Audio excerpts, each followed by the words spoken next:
विनोबा भावे विश्वविद्यालय द्वारा आयोजित आर्टिफिशियल इंटेलिजेंस सेमिनार में टाइगर जयराम महतो का आगमन हुआ है। ये सेमिनार महर्षि परमहंस बीएड कॉलेज रामगढ़ में किया जा रहा है, जिसमें विशिष्ट अतिथि के रूप में पीएचडी स्कॉलर डुमरी विधायक टाइगर जयराम महतो जी को बुलाया गया है। देखिए, उन्होंने एआई से रिलेटेड किस प्रकार की जानकारी साझा की और समाज में किस प्रकार का इसका उपयोग उसके बारे में बताया। देखिए इस वीडियो को। उसी क्रम में आज भी मैं आप सबों के बीच कहने बताने बहुत कम आया हूं, जानने सीखने लर्निंग करने के लिए बहुत ज्यादा आया हूं। और मेरा ये मानना है, मंच में जितने भी मंचासीन अतिथिगण है, निसंदेह वह बात रखेंगे 10 मिनटों का, लेकिन वह सुनेंगे आधे घंटे का। वो बात रखेंगे एक व्यक्ति के तौर पर, लेकिन सुनेंगे यहाँ दर्जनों लोग बैठे हैं।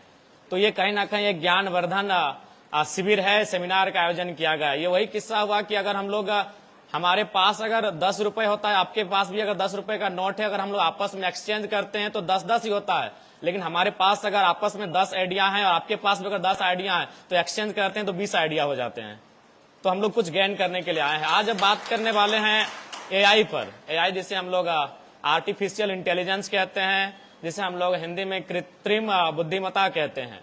आज जैसे जैसे दुनिया बढ़ रही है, जैसे जैसे जमाना बढ़ रहा है, जैसे जैसे इंसान की सोच बढ़ रही है, हम लोग नई नई तकनीकों से परिचित हो पा रहे हैं। और निसंदेह ये दुनिया की रीत है।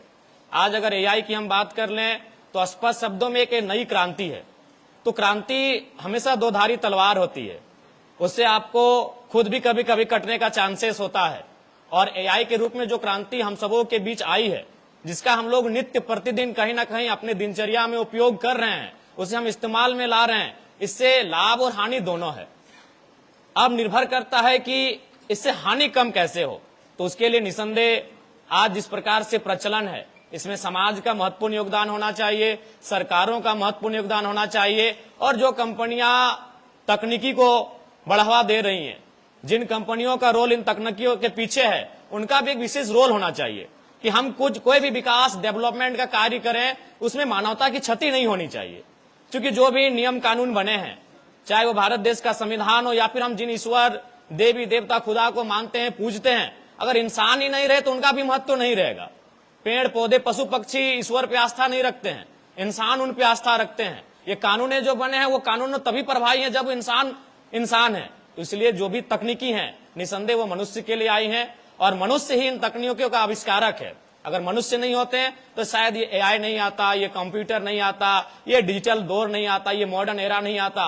तो इन सब के पीछे मनुष्य का मस्तिष्क कारगर है।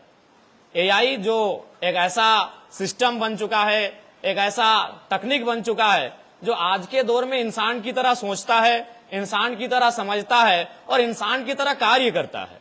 आज बहुत कम समयों में, सेकंडों में आपको पूरी दुनिया की जानकारी एकत्रित कर सकता है।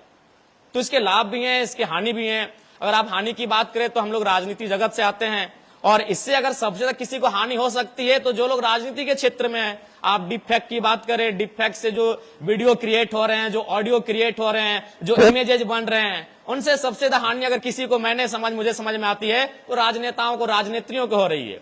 विधानसभा के चुनाव में ही बहुत सारे हमारे फोटोज वीडियो जिनका सच्चाई से कोई वास्ता नहीं था, तो अपोनेंट पार्टियां, उनके जो राजनेता हैं, उन्होंने खूब इसका इस्तेमाल किया। तो निसंदेह एआई से फायदे तो बहुत सारे हैं। आज उन फायदों को हम लोग ग्रहण कर रहे हैं, चाहे वो एलेक्सा के रूप में हो, श्री के रूप में हो, गूगल के रूप में हो। इन फायदों को हम लोग प्रतिदिन अपने दिनचर्या में शामिल कर रहे हैं, लेकिन इससे नुकसान भी है, और उन नुकसानों से बचना हम सबों का कर्तव्य है। उसके लिए सरकार को चाहिए इस पर एक नीति नियम बने। एआई को चलाना कैसे है, संचालन कैसे करना है, इस पर कानूनों का बनना अति आवश्यक है। अगर कानूनें नहीं होंगी तो ये एआई भी टीन एज के उस दौर की तरह हो जाएगा जिसमें अनुशासन ना हो। जब हम युवावस्था, किशोरावस्था की बात करते हैं, हम लोग टीन एज को याद करते हैं, 13 to 19। ये एक ऐसा उम्र का पड़ाव है जिसमें हम लोग गुजरते हैं, एक लंबा समय देते हैं। वह वही समय होता है जब हम अपने आप को बना सकते हैं और हम अपने आप को बिगाड़ सकते हैं।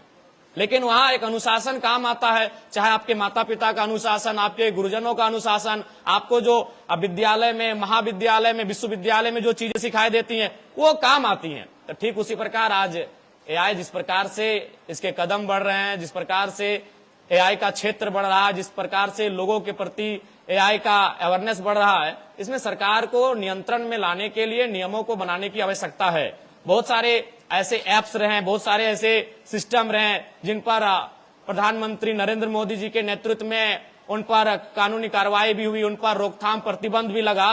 तो मेरे हिसाब से एआई कहीं ना कहीं इंसान के नियंत्रण में होना चाहिए, इंसान के लिए सुविधा हो, इंसान का स्वामी ना बने, इस बात का ध्यान रखना चाहिए।